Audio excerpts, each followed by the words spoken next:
Orígenes de la civilización adámica, tomo 1. Comentarios sobre el capítulo La humanidad caída. En este capítulo podemos leer: dos niños aparentemente abandonados de cualquier tipo de cuidados eran perfectamente felices mientras la humanidad en los distintos países habitados de la Tierra se agitaban como un volcán en plena actividad, influenciados por el vaho malsano y pútrido de las grandes capitales, donde la degeneración y el vicio daban a la humanidad vidas enfermizas y contaminadas desde el nacimiento. La lepra y las fiebres malignas, la tisis pulmonar y la escrófula infecciosa y otro sinfín de enfermedades ocasionadas por el espantoso desborde del vicio a que se había llegado, parecían diezmar a la humanidad en tal forma que era difícil encontrar una población que no estuviera azotada por alguna enfermedad infecciosa. A ello se sumaban las guerras continuas, el éxodo constante de los pueblos huyendo de los movimientos sísmicos, o de las persecuciones de razas guerreras y conquistadoras, campos cubiertos de cadáveres insepultos, ríos con las aguas envenenadas por centenares de cadáveres de hombres y bestias ahogados en ellas. Todo, en fin, contribuía a que las regiones habitadas ofrecieran un desolado aspecto de dolor llevado al paroxismo. El voraz incendio de las minas de betún en las orillas del mar Salado, después llamado Mar Muerto, había hundido bajo un inmenso mar de olas negras y pesadas 5 populosas ciudades de la llanura de Sidín, inutilizando las aguas medicinales de aquel mar y las inmensas salinas que la rodeaban. El desbordamiento de los mares del norte, del Ponto y del Eritreo habían asolado las praderas de Acadia y las campiñas sumerianas y zoaritas. Y matiza: el mundo todo parecía desquiciarse y marchar la humanidad a una ruina inminente. Y mientras sucedía todo ese estado de cosas que abocaban al desastre absoluto y al pesimismo desesperanzado, desde los planos de luz se gestaba el magnífico proyecto que daba inicio a nuestra civilización adámica,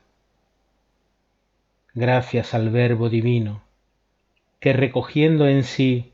la luz piadosa del amor eterno, bajaba de nuevo a la tierra, en la misma naturaleza del hombre, para llamarle de nuevo a las alturas de donde había caído. ¿Cómo podía entender aquella humanidad sumida en el dolor de sus egoísmos y sufrimientos el gran cambio que para su bien se estaba gestando con el despliegue de inmensas energías y a costa de grandes sacrificios, de quienes, junto con el Cristo, se unían en legión de amor para rescatar en la tierra lo que aún pudiera ser salvado? Y en medio de toda aquella agonía en la que se debatía la humanidad, caída en sus propios desvaríos, se abrían para todos los seres las puertas de la misericordia divina, con el asombroso ofrecimiento de grandes posibilidades a nuevas realizaciones,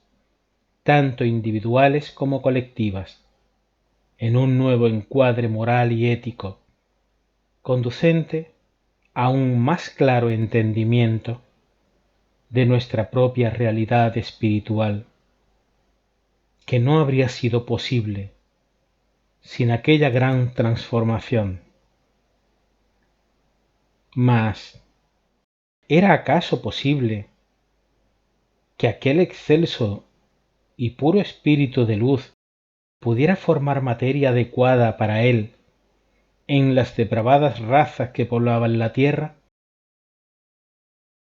Nada es imposible para el gran amor sin medida ni reserva, cuando se lanza dentro de su ley al rescate de las humanidades que prohijan. Y todo estaba previsto. En medio de aquel caos, seres de la alianza del Cristo habían salido con anterioridad del continente Atlante y por diferentes causas fueron diseminándose por diversos lugares de la tierra, desde el Báltico, los samoyedos, hasta el Ática, los táctilos, y a orillas del Nilo los coptas. Ya habían establecido, con la discreción que exigía cada país, reductos y centros desde los que se actuaba vida tras vida, con los viejos principios aprendidos de los profetas blancos atlantes, en todos los frentes asistenciales a su alcance, desde la liberación de esclavos que habían comprado previamente, pues no debía derramarse sangre por aquello que podía comprarse con dinero, hasta el cuidado de enfermos y desvalidos de la tierra, sin olvidar la labor educadora de quienes fueran aptos para recibirla, y así, vida tras vida, cuidaron de preservar cuanto pudieron salvar de la antigua sabiduría de aquellos profetas blancos atlantes, manteniendo viva la llama del conocimiento para entregarla sin contaminación al Verbo divino que habría de nacer fruto de quienes aún eran dos niños, Adamú y Evana, aparentemente desvalidos, en la caverna de Gaudes, a orillas del Éufrates. Me abismo en mí y reconozco mi incapacidad humana para penetrar tan magna realidad espiritual, y de forma errónea adjudica aleatoriamente a aquella situación valores de desorden, dolor y sufrimientos inenarrables que se aventura temerariamente a categorizar lo que en su gloriosa y profunda verdad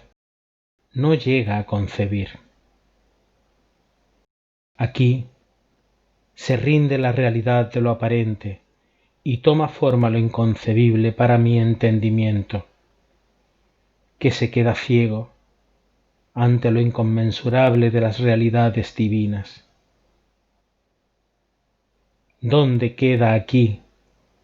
la importancia de lo aparente? ¿Es de mayor importancia el papel de Sofía por ser princesa que el de su doncella Milcha?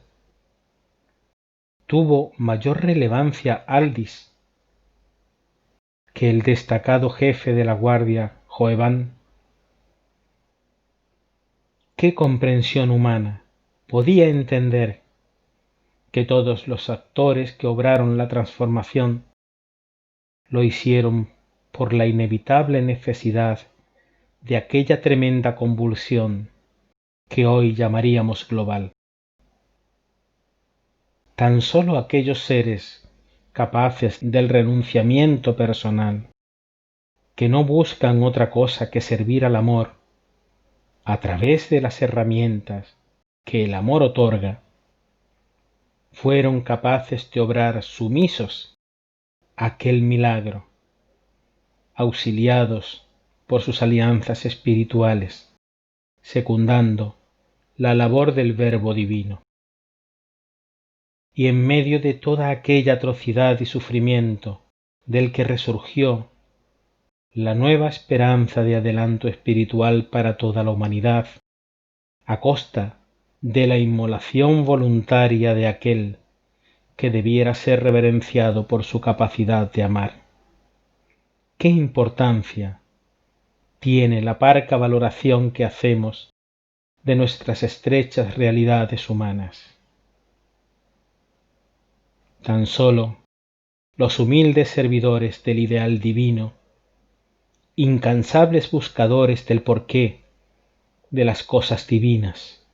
a través de la entrega y la renuncia perseverante que desarrollaban sus facultades místicas, extraían de los elevados planos espirituales las directrices a seguir, y olvidándose de sí mismos y disciplinados en aquella realidad, se obligaban a su más estricto cumplimiento para no alejarse nunca de la auténtica verdad que vivían en gozosa intimidad, al tiempo que se entregaban a la labor educadora y para el adelanto de los pueblos. A pesar de tanto sacrificio y esfuerzo, estos esforzados en el amor no estuvieron exentos de conflictos, pues el éxodo de aquellos pueblos huyendo de la hambruna y la enfermedad buscaron aposentarse sin abandonar sus costumbres licenciosas en las fértiles orillas del Sior, el Nilo, donde la comunidad copta había logrado pacificar a las tribus autóctonas en las que habían establecido sanos valores morales. ¿Cómo se podría preservar el ideal divino en estas comunidades bajo el influjo de las viciadas costumbres de los recién llegados? La nueva situación hizo que los hijos de Numú señalaran de entre ellos a los que sintieran la inclinación de salir al exterior en misión de prédica y mantenimiento de las buenas costumbres. Y más de la mitad de ellos salieron al exterior de dos en dos con tal misión. Decisión no apoyada por Túbal, que consideraba que los más jóvenes no debían acometer tal responsabilidad, mientras el Alto Consejo pasaba a formarse con 10 chalits que solventarían los asuntos de gobierno. Estas nuevas obligaciones hicieron que los cotas no pudieran permanecer por completo entregados a sus trabajos mentales, y muchos de ellos pasaron de la vida de silencio, estudio y meditación a la vida activa de apóstoles que salían al mundo llenos de energía y vigor para volver cargados de dolores que marchitaban sus almas y enfermaban sus cuerpos. Senio, el entrañable Senio, veía todo esto y decía: ha empezado el invierno para los hijos de Numú. Fueron muchos los que acabaron nefastamente su misión, presa de sus propios orgullos y vanidades, enfermos, mutilados o con grandes derrotas internas, a tal punto que al regreso de éstos, el Alto Consejo acordó que quienes salieran deberían ir protegidos por arqueros, y algunos decían: mayor bien hacemos a la humanidad buscando la purificación y liberación de nuestras almas que perdernos nosotros sin conseguir salvar a los demás. Otros pensaban que no podían permanecer impasibles ante el derrumbamiento moral de la humanidad. Atormentados se hallaban, pues, los hijos de Numú con estas cavilaciones, cuando una noche en la mansión de las sombras aparecieron en manifestación plásmica radiante los 10 coptas fundadores, y el más elevado de ellos habló suavemente y dulcemente para decirles: que se hunda el mundo, pero que no se destruya el amor y la paz entre vosotros, porque ese amor y esa paz es la urdimbre en el que el Hijo de Dios teje su nido para bajar a la tierra. Ningún copta que no haya muerto en sí mismo todas sus pasiones y miserias y debilidades es apto para ayudar a los demás a matar las suyas. Aprenda el copta primero a dominar todos los bajos movimientos de su íntimo ser, y entonces vaya por el mundo a enseñar a los demás. Mayor bien hacéis a la humanidad, sosteniendo con vuestro pensamiento el augusto santuario inmaterial que permita al Verbo de Dios bajar a la tierra, que destruir este santuario con vuestras mentes agitadas por la marejada exterior, sin conseguir edificar allá fuera nada que sea sólido ni duradero. Obrar de otra forma es retardar el momento de su venida o inutilizar su sacrificio, viéndose forzado a emigrar del planeta sin haber realizado su obra para la redención humana, paz y amor. Y la visión desapareció entre el silencioso llorar de los sensitivos y de los coptas ancianos, que eran los más doloridos y atormentados por la gran borrasca que acababan de soportar. El camino estaba, pues, nuevamente diseñado por aquellos mismos que habían creado la institución a costa de grandes abnegaciones y sacrificios. Si en aquellos tiempos la voluntad de las falanges del Cristo se volcaron en auxilio en el decisivo paso evolutivo de la Tierra gracias al vínculo sagrado de la hermandad universal, ¿no van a estarlo ahora? ¿No nos corresponde a nosotros hoy actuar cooperando con ellos, como hicieron aquellos hijos de Numú, enamorados del amor? Sin duda, la necesidad y la enfermedad causan incertidumbre y espanto. No obstante, nuestra humanidad ha alcanzado mayor grado de comprensión y evolución tras estos 25.000 años que nos separan del relato que acabamos de hacer. ¿Acaso no es razonable ese mayor compromiso? Hoy no podemos contemplar el desorden mundial como fruto de una casualidad, sino de la degradación irrespetuosa a la que sometemos a la naturaleza y al egoísmo de nuestros comportamientos, que hacen que nos veamos desvalidos precisamente ahora que se están operando los planes divinos de progreso. Me he permitido hacer un pequeño resumen de este capítulo que relata un tiempo crucial y unas circunstancias concretas en las que el avatar divino debía venir de nuevo a la Tierra para cerrar un ciclo de evolución humana y dar inicio al actual. Era para ello que debía ser apoyado por estrechos colaboradores desde el plano espiritual y también desde el material, formando la urdimbre perfecta que diera cobertura a tan magnífico proyecto evolutivo. Nos dice la lectura que sin esa urdimbre se retrasaría su llegada a la tierra, o aún peor, sería inútil su sacrificio, y no podría cumplir su obra de redención humana. Tan solo estas últimas frases ya me ponen en relieve la importante trascendencia que tiene mi actitud personal,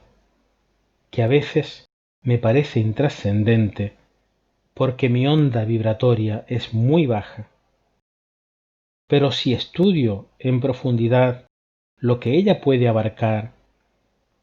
entro en estado de pavor ante la gran responsabilidad de comprender que esa vibración es producto de mi pensamiento, y a mayor rango de oscura materialidad en el que me involucre, más baja será mi vibración. Sin embargo, toda aquella falange cobda era capaz de mantenerla en un nivel altísimo gracias a la sabiduría y altos conceptos con que conducían sus propios pensamientos, que elevaban con propósitos sublimes, haciendo que sus vibraciones fueran diáfanas y captaran del éter el amor, la energía y también las instrucciones necesarias que desde los más elevados planos emite la divinidad y que yo no puedo alcanzar por la pobreza de mis inclinaciones e inquietudes de mis pesados pensamientos. No nos encontramos ya en los inicios de la civilización adámica, sino en la postrimería del mismo, y no esperamos la encarnación inminente del avatar divino, simplemente porque Él está presente y para siempre, y su siembra permanece. Creo que su enseñanza ha quedado indeleble en el corazón de quien la recogió, plantó y maduró en sí mismo, manteniendo vivo aún hoy sus consuelos y ternuras y sus sabias palabras de amor. Ahora, en nuestro final de ciclo, que guarda reflejos y algunas semejanzas con aquel que seguramente vivimos, y con la inteligencia despierta hacia las cosas divinas, debemos comprender y decidir en qué facción queremos estar y de qué forma vivirla. Quiero dejarme arrastrar por la angustia que arrasa voluntades, arrogándome el papel de víctima, o prefiero tomar los valores y enseñanzas recibidos de su amor. El libre albedrío obra ahora como entonces, y ante la transformación en curso y la incertidumbre del día a día que forzosamente debemos atravesar, prefiero aferrarme a la inamovible esperanza que su amor comprometido nos brindó, y tal como hicieron aquellos comprometidos seguidores, involucro mi voluntad en esa misma aventura, en la parte minúscula que pueda corresponderme, tratando de elevar mi pensamiento tanto como puedo, para fortalecer mi voluntad, y que mi intuición alcance las migajas de comprensión a las que pueda llegar mi vibración,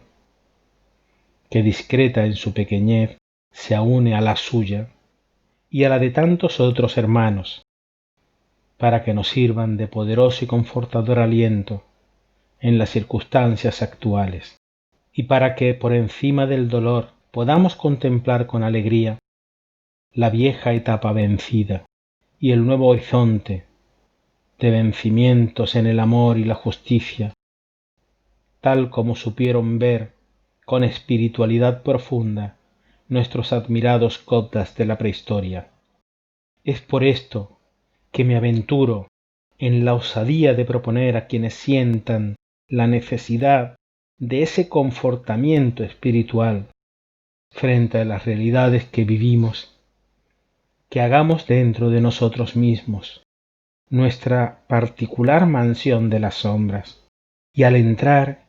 en nuestro propio interior, imaginemos inscritos sobre el dintel de su puerta la misma frase que inscribieron ellos: Hijo de Numú, deja aquí toda inquietud y penetra al santuario con el espíritu libre de todo pensamiento exterior.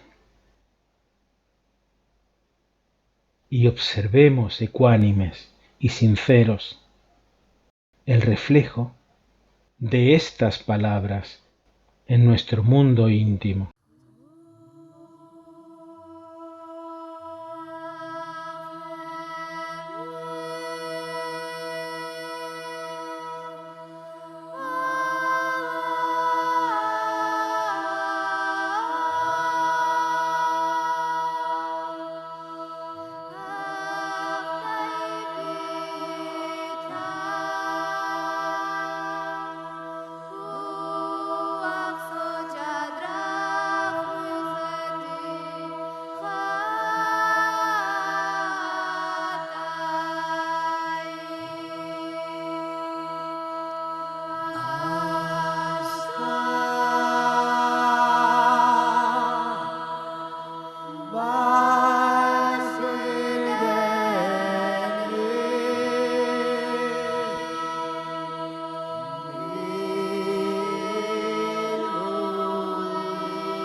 Me